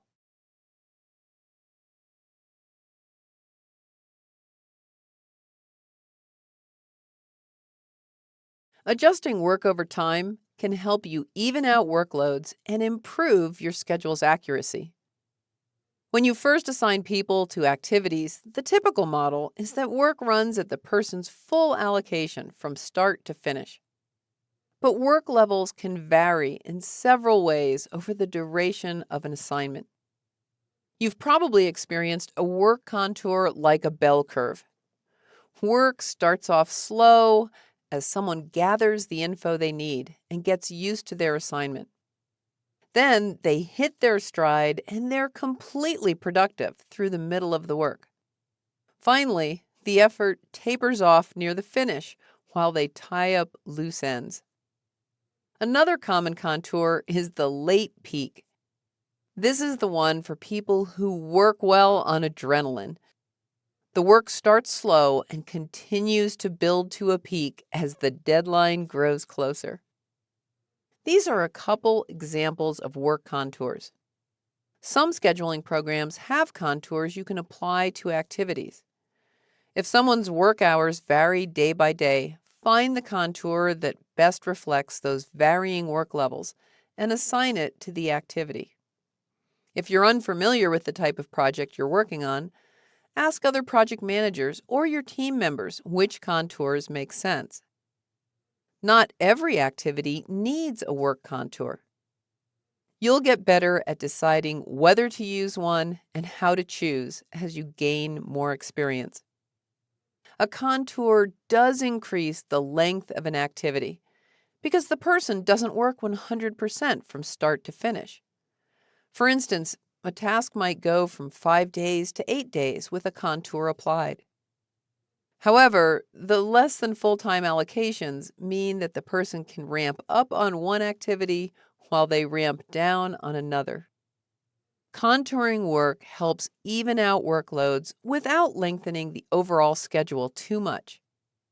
The added advantage of work contours is they provide a better picture of how work really gets done.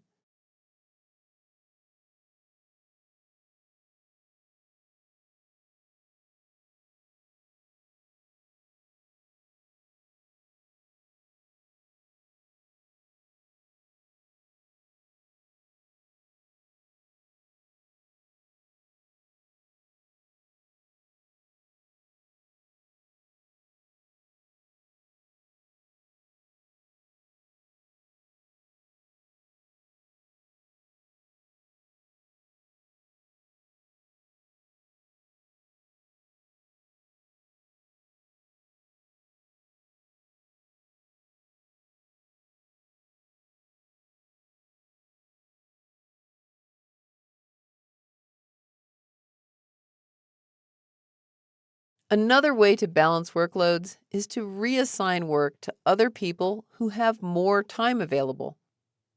Replacing resources not only reduces overallocations, you can also use this approach to shorten the schedule. This method works only if you have other people with the right skills available. First, look at the people who are overallocated on your project. For example, the graphic designer is overallocated working on screenshots and illustrations at the same time. Then see if there are people with the same skills to take on some of the overallocated assignments. Depending on the constraints on your project or your company, you can consider other employees, contractors, or third-party vendors. If you find people with the right skills who are available at the right time, go ahead and start the procurement process as soon as you can. Once you're sure you have the replacements lined up, change your schedule to reassign the overallocated work. In this example, say you find an illustrator to handle the training guide illustrations. Now the graphic designer can work on screenshots while the illustrator works on illustrations. Be sure to let your overallocated resource know you've gotten them some help. The upside to this approach is significant. The work you reassign occurs when it was originally scheduled. This approach looks like it won't increase the length of the project, but that isn't always the case. Here are some considerations to keep in mind when procuring replacement resources. Replacements could be less experienced, so they might take longer to complete the work. They could deliver lower quality, or they could need support from the very people you're trying to offload. If you find skilled replacements, they could come with a higher price tag. When you're on the hunt for replacements, scrutinize their abilities and cost. When you come up with options, evaluate them to see which one is most appropriate for your project. If a replacement will take longer, do a what-if change to your schedule to see if reassigning the work is better than other options. If the replacement costs more, calculate the extra cost to see if it fits within the project budget. Suppose Jane Salvez is overloaded on her first writing assignment in the sample project. One option is to look for another writer to take over. Another option is to look for someone who can help her. In this example, no other writers are available. However, you find an intern who can track down design documents, test the written instructions, and make minor edits. Reassigning work to other people is a great way to balance workloads, usually without lengthening the schedule. But it works only if you have additional resources with the right skills available.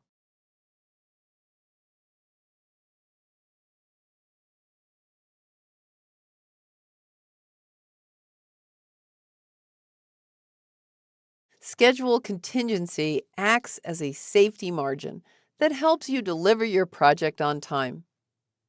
Work estimates are by definition uncertain.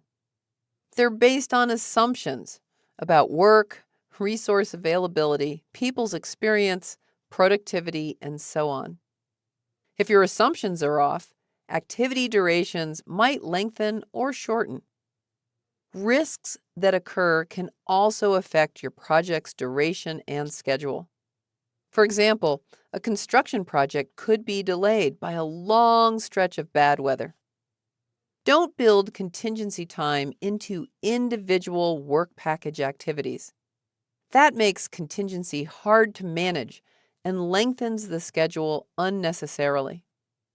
Instead, add separate contingency activities to your schedule so you can monitor and manage them.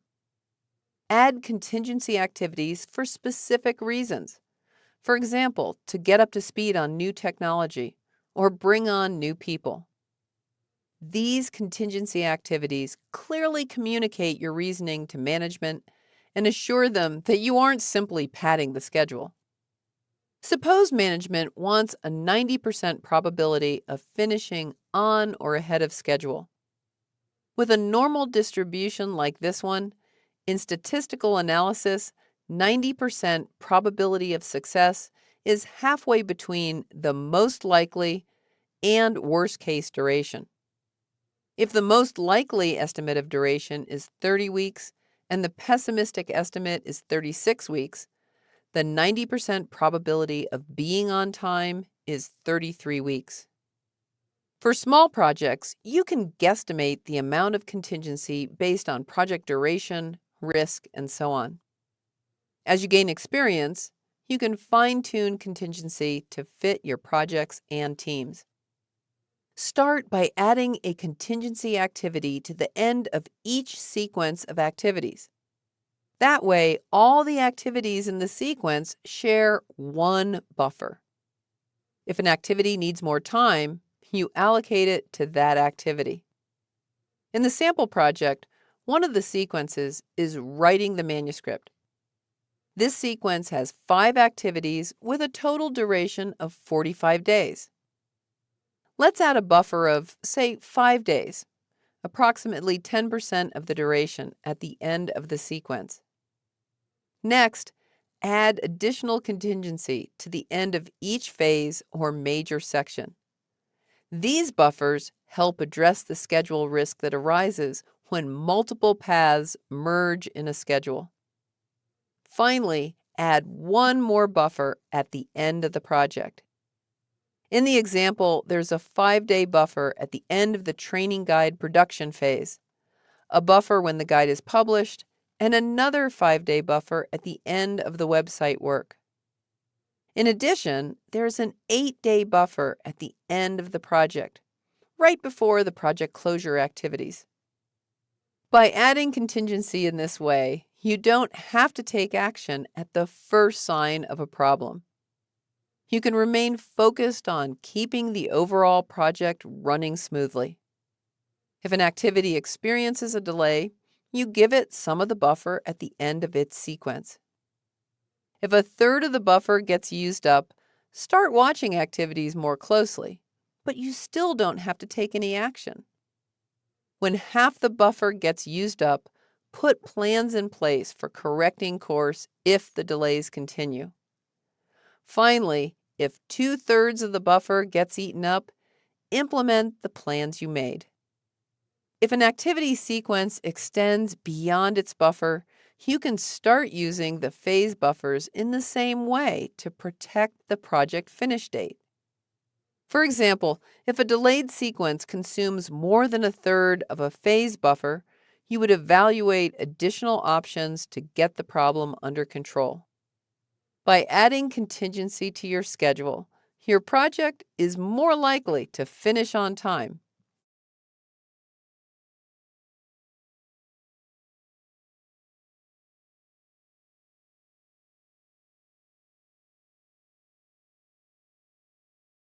After stakeholders approve the project plan, it's important to save that plan, which is known as the baseline. That's because it's the measuring stick you use to compare actual progress to what you planned. Whatever you include in the baseline should go into your change control process. Then, when you make changes to the baseline, they're recorded as change requests. A project plan is more than a schedule, so there are several methods you can use to save baseline files, depending on the type of file.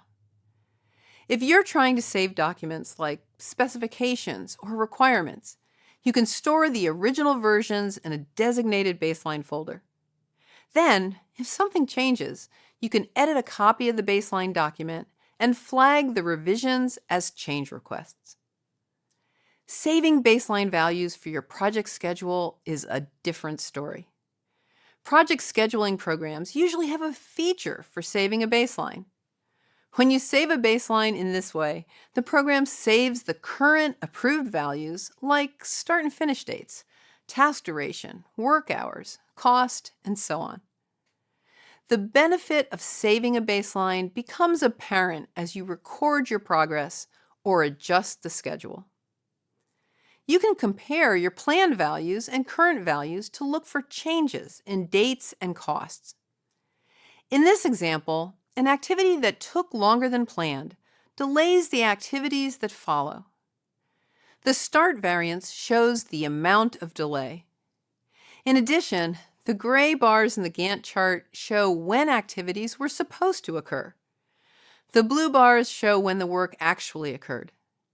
You can see the delays because the blue bars are further to the right than the gray ones. If you see delays or increasing costs compared to the baseline, you can identify ways to bring the project back in line.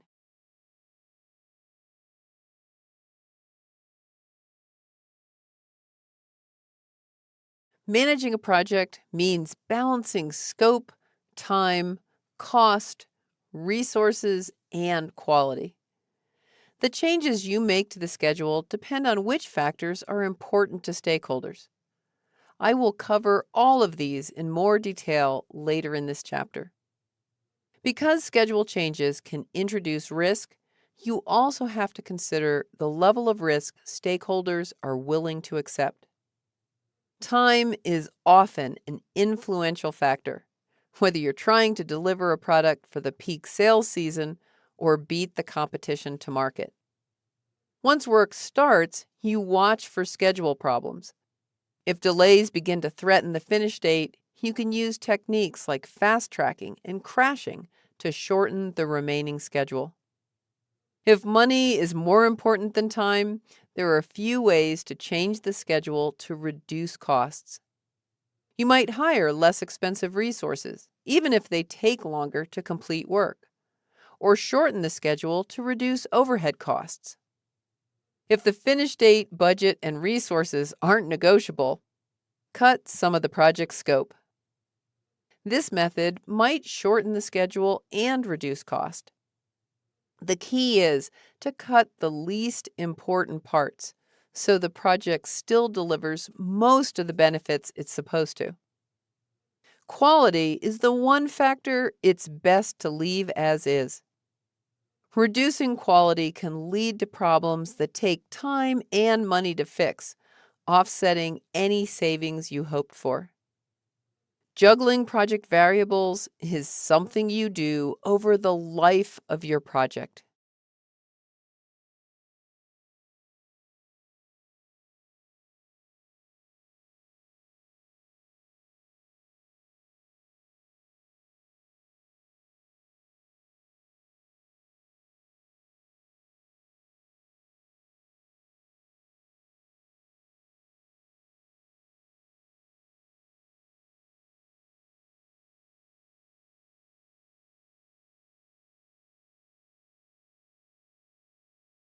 Projects never run completely according to plan, which is why you need to regularly update your schedule with the actual progress that's being made.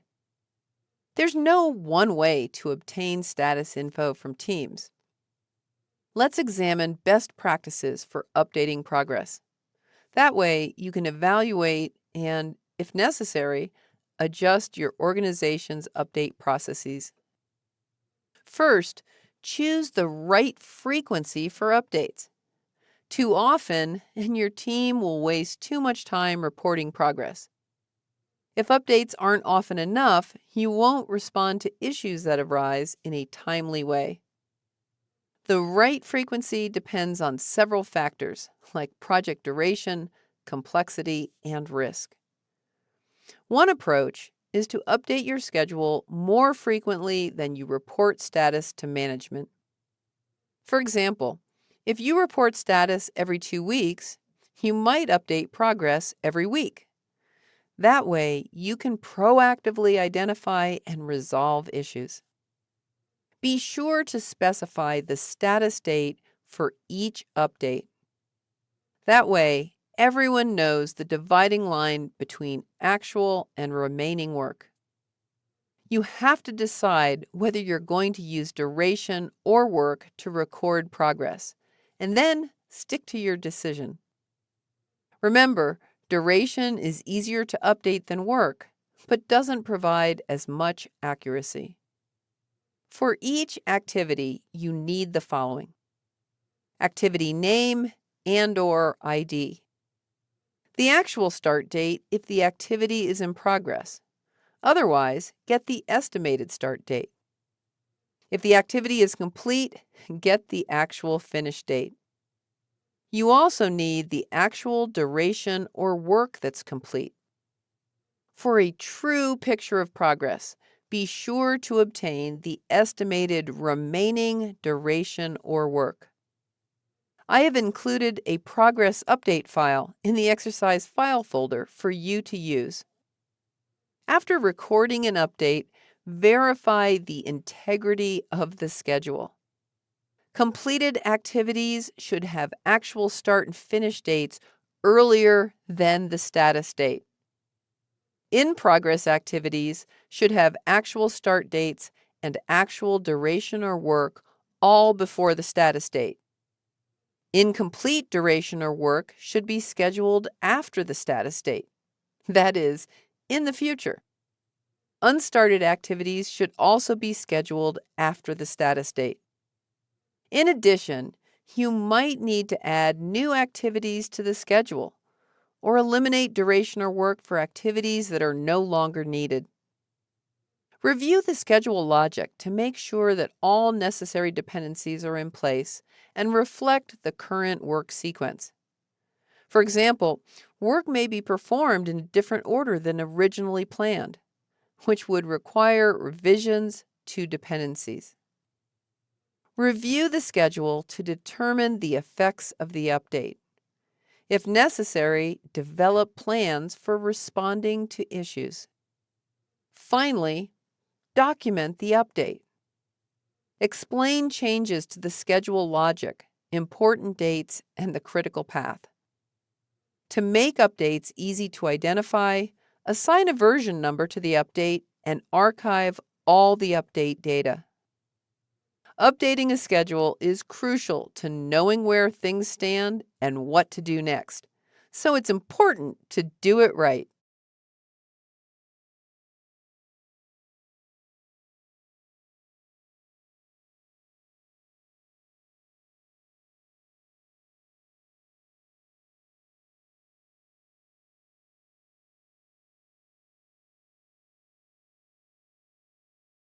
While work is underway, you need to watch for schedule problems brewing. That way, you can do something about them before they get out of hand. First, look for activities starting later than you originally planned. In this example, the gray bars show the baseline schedule, and the red and blue bars are where work is scheduled now. Activities that don't start when they're supposed to probably won't finish on time. If a late activity isn't on the critical path, it can delay a little before it affects the project finish. Flag the activity as one to watch. If the activity is on the critical path, consider techniques for getting it back on track. Also, research why the activity is starting late. Did the predecessors finish late? And if so, why? If possible, resolve the issue so future activities aren't affected. Suppose the writers report that the chapters are taking longer than estimated because the software isn't working as described in the design documents. You and the writers might decide to assign an assistant to find and confirm the discrepancies, so the writers aren't delayed on the remaining chapters. Next, look for activities that are currently scheduled to finish later than planned. Because late starts are one reason for late finishes, some of these could already be on your radar. To uncover these issues, look at the hours actually worked compared to what you planned. If less work is complete than you planned, the activity could finish late. For example, the writers should each have worked 136 hours on chapters 5 and 6 through today. However, they've worked only 60 hours. They're 76 work hours behind where they should be. Suppose they say the problem is they aren't devoting the time each day that you planned. Find out why so you can resolve the issue. For example, if administrative duties consume too much time, see if you can streamline or reassign them. Another issue is work hours increasing beyond the original estimates. Suppose the estimate for chapters 5 and 6 is 160 hours. The writers have each worked 68 hours as planned, so the completed work is on track. But they say the writing will take 200 hours, not 160. That means the activity duration will increase and possibly delay other activities. It's also a good idea to head off a common people problem. Team members not reporting that they're running behind or need more hours. They might say, everything's fine, hoping to get back on track. And then, right before they're supposed to be done, they tell you what's really going on. Tell your team up front that you would rather hear about issues early on than get blindsided too late to recover. Be sure to keep your word and thank them for telling you when problems do arise. Watching your schedule issues is the first step to keeping your schedule on track. When you see early warnings of delays, you can be proactive to head them off.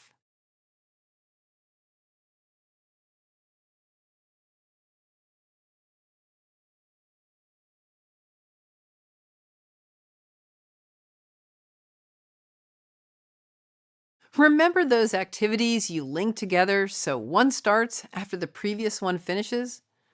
Once a project is underway, you can shorten the schedule by bending the rules a little for those dependencies. It's called fast tracking because you're pushing activities to occur faster than they normally would. The concept behind fast tracking is simple. overlap activities that normally would run in sequence, so the second one starts before the first one is finished. When you do this, though, you have to watch the predecessor for delays. If its finish date delays, you'll have to delay the second activity too. Because the goal is shortening the project schedule, candidates for fast tracking are activities on the critical path. That's because shortening the critical path shortens the entire schedule. In this example, suppose the production editor doesn't start working on layout until the manuscript is done. To shorten the schedule, the production editor could start laying out the chapters as the writers complete them. With fast tracking, these activities take 9 weeks instead of 12. If they're on the critical path, the project finishes 3 weeks earlier. The disadvantage to fast tracking is it adds some risk to the project. In our example, there's a risk that manuscript changes might require rework on the layout. To make the most of fast tracking, choose activities that present the least amount of risk. For example, fast tracking production work is less risky than fast tracking the initial writing. Fast track one pair of activities at a time. That's because the overlaps you add can change which activities are on the critical path. If you need to fast track more, choose additional activities on the updated critical path. Fast tracking shortens the schedule by the length of the overlaps between activities on the critical path. The secret to success is choosing the least risky activities to fast track.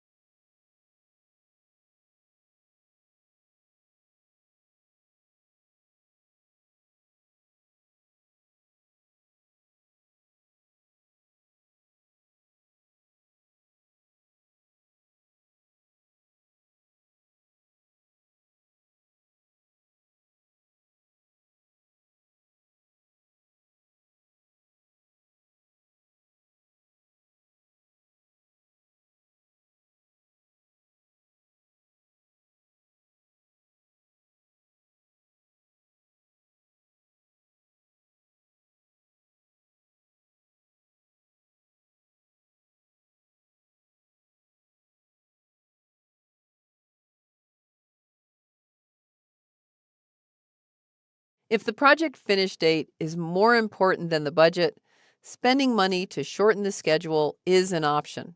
It's called crashing. The most common crashing technique is adding more resources to an activity. This approach is effective up to a point. If you add too many resources, work starts to slow down as people get in each other's way. Other options for crashing include paying overtime, paying fees for expedited delivery, or paying more for people who can complete work quicker. Like any technique for shortening the schedule, the tasks you want to crash are on the critical path because they're the ones that directly determine the finish date of the project. Crashing can increase the risk for tasks. For instance, when you hire unfamiliar workers. That's why it's good to keep the number of crash tasks to a minimum. Crashing part of one long task might cut all the time you need out of the schedule. By crashing longer tasks, you don't have to crash as many of them. After you have crashing candidates, evaluate those tasks to find the ones that are most cost-effective to crash. The trick is to find the tasks that offer the lowest cost for each week they shorten the project schedule. Let's look at how this works using the sample project. Suppose the stakeholders say the project needs to finish 1 week earlier. The first step is to find the longest tasks on the critical path. Here's a list of the tasks in our sample project with durations longer than 1 week. The next step is figuring out the most cost-effective tasks to crash. That means estimating how much each candidate can be shortened and how much it will cost to do that. From that, you can calculate how much it costs to crash per day. The crash table shows crash info for several candidates from the sample project. They're sorted by cost per week, so you can pick the most cost-effective. In this case, the 2 editing tasks can each shorten the schedule by 1 week for $1,500. That's a deal. So let's see what happens to the schedule when we crash one of the editing tasks. The training guide is initially scheduled to be published September 11th. After shortening the initial edit task by 1 week, the guide is published on September 4th with an additional cost of $1,500. If the project still needs to be shorter, repeat these steps, starting with re-examining the critical path. That's because the next activity to crash has to be on the critical path to shorten the overall schedule. If the finish date is more important than the price tag, crashing tasks is an effective way to shorten the schedule.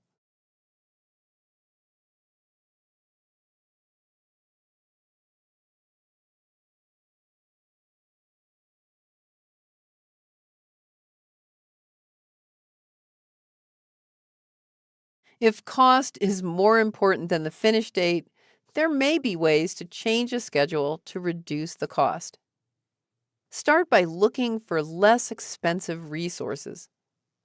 The best case scenario is that they can get the work done in the same amount of time. In that case, the cost definitely goes down. Unfortunately, it's usually the case that less expensive resources will take longer.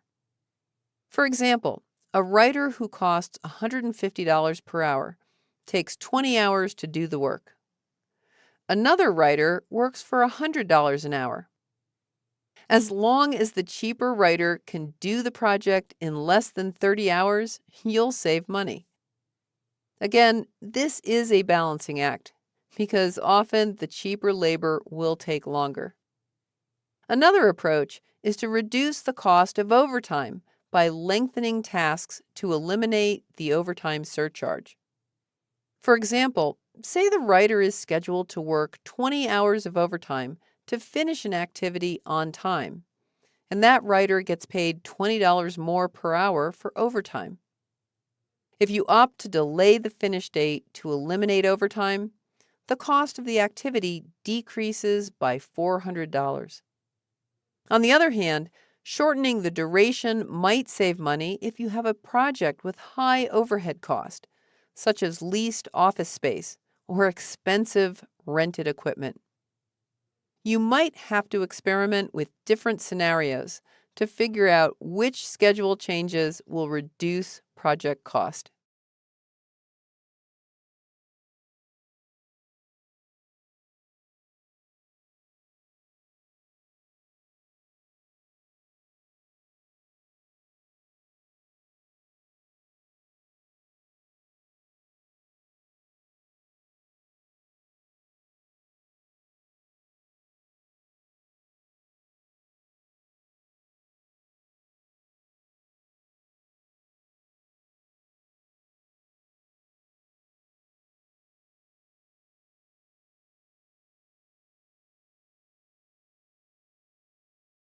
When the finish date and budget are non-negotiable, project scope is another variable you can adjust to make everything balance. Reducing scope translates to cutting the activities associated with delivering that scope. So the time and cost for those activities get subtracted from the schedule. Fewer tasks on the critical path mean a shorter schedule. Fewer work hours means lower labor cost and other cost reductions like overhead. Reducing project scope is a last resort because the scope is intimately tied to the project goal and objectives. In many projects, the stakeholders decide which parts of scope to cut. However, if the stakeholders ask for suggestions, revisit the project objectives to see which is the least important. In our sample project, the training guide is top priority. The website is the next highest priority, but it isn't causing the finish date issue. Initially, it doesn't look like removing scope will shorten the schedule. But reducing scope doesn't have to be traumatic or permanent. One option is to break the project into pieces. Like an agile project, the essential scope is delivered in the first iteration. When that's complete, you can begin a second round to deliver the scope that remains. In our example, one option is to break the training guide into a beginner and advanced guide. That way, the beginner guide can be published right after the software is released, July 6 here. The advanced guide comes out August 11.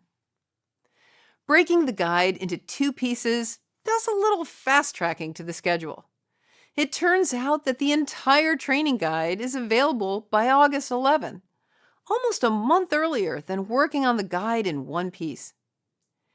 The advantage to reducing scope is that it can shorten the schedule and reduce cost. It's best to adjust scope after you've tried everything else.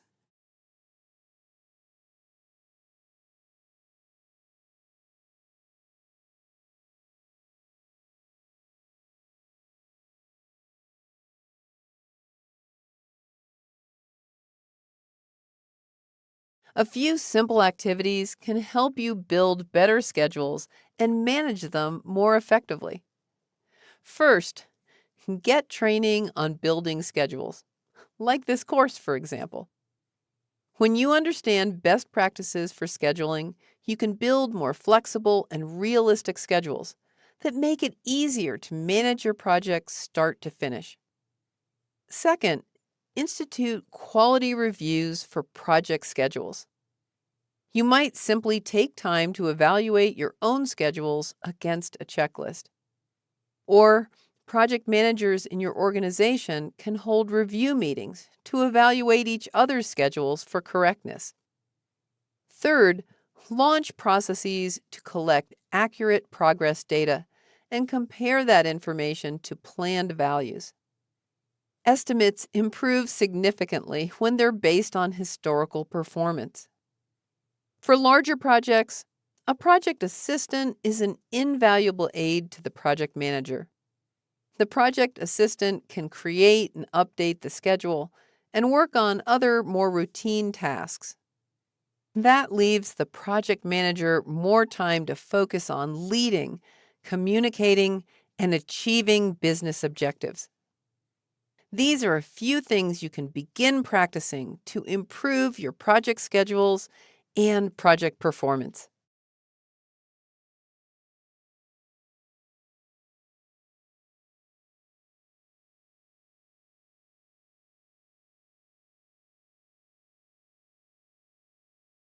In this course, we've taken a deep dive into scheduling projects.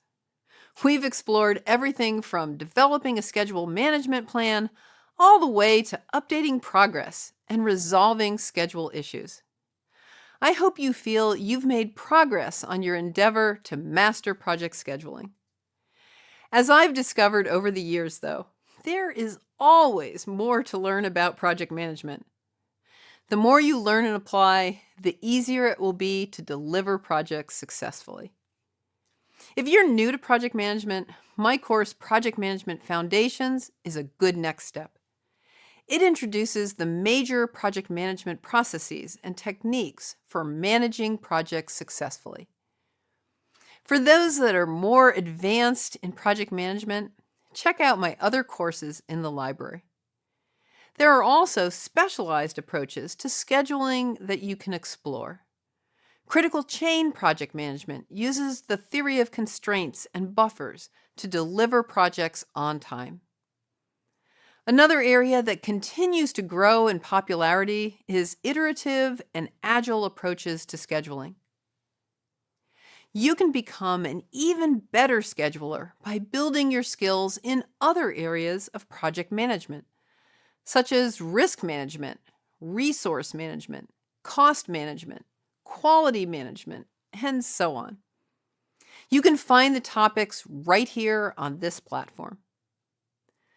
Many universities and colleges offer courses specific to these management skills as well. The Project Management Institute is a not-for-profit organization that promotes the project management profession. Try saying that fast a few times. PMI has several levels of certification, including the PMI Scheduling Professional Credential. To obtain this credential, you have to have a number of hours of experience in project scheduling, complete accredited training, and pass a certification exam. PMI publishes a practice standard for scheduling that delves into scheduling in even more detail. I've really enjoyed sharing what I know about project scheduling with you. I'm Bonnie Biafor, and I hope to see you again soon in another course.